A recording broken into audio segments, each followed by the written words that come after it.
Thank you for giving me an opportunity to share some thoughts. I want to share these thoughts with our community. So this is a message shared out for our community. There has been much talk over the past few months about the damage that is being done to our children by the changes in school models over the past year. Lots of talk about how children are suffering from not being in school, and talk about the complete loss of the 2020 school year. We have heard from parents who criticize the current school models and who argue that this year is hurting their children. We have heard from parents who lament this loss as something that will leave long-lasting deficits. It is true that our current circumstances are less than ideal. This is not what anybody wanted, wished for, or even imagined could happen. However, I encourage you to consider a broader perspective. First, consider suffering. It is true that there are many children who are suffering. Children who live in poverty and do not have enough food to eat. Children who are facing chronic or life-threatening illnesses.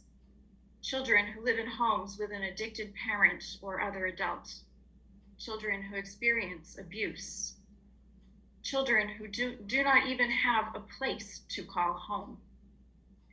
If your child is experiencing this kind of suffering, please do not wait. Do not wait another minute. Reach out now. There is help available to your family. I suspect, though, that in our communities, there are very few who experience suffering. The circumstances present challenges to our children, academically, socially, and emotionally. They create hardships that our children would not face were we in a more traditional school year. They force our children out of their comfort zones, for better or for worse. We wish things were different, but they are not suffering. Also, please consider that our children are listening to the words that we say. It may not feel like it, especially when you're asking your child to do something, anything really, for the third or the fourth or the 10th time, but they listen nonetheless. They hear us when we say that teachers do not care.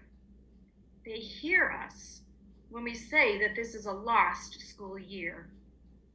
They hear us when we say that they have fallen far behind academically and question how or even if this can be made up. They hear us when we say, referencing an article that has been brought to our attention on a couple of occasions, the loss of education during this school year has cost our children years of their lives. Excuse me, Sharon, you're at 3 minutes. Okay. Wrap it up, please. Are these the messages that you wish your children to take from this year? Because your child is hearing these messages, and they believe them because they come from the mouths of people that they know and love and trust. These messages cause true harm to our children as they foster a mindset that says these losses have happened to them and that they do not have any power to change them. I believe with my whole heart that this is not what any parent intends, but this is the message that our children are hearing. We must stop focusing on loss. We must change the focus to the belief that our children and we too will get through this moment.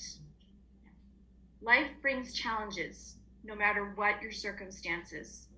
Overcoming challenges creates resilience. It makes us stronger and prepares us to face future challenges. The challenge to us as parents and educators is to embrace this opportunity to teach our children life skills, resilience, determination, grit, and so much more. Our children will be ready to step in when life returns to normal, whatever form that takes. I believe in our children. I believe that they will grow to learn things that we cannot even yet imagine. Please let's shift our focus to these positive messages and not hold our children back with messages of loss. What we do now shapes the future. Let's do our very best. Thank you. Thank you.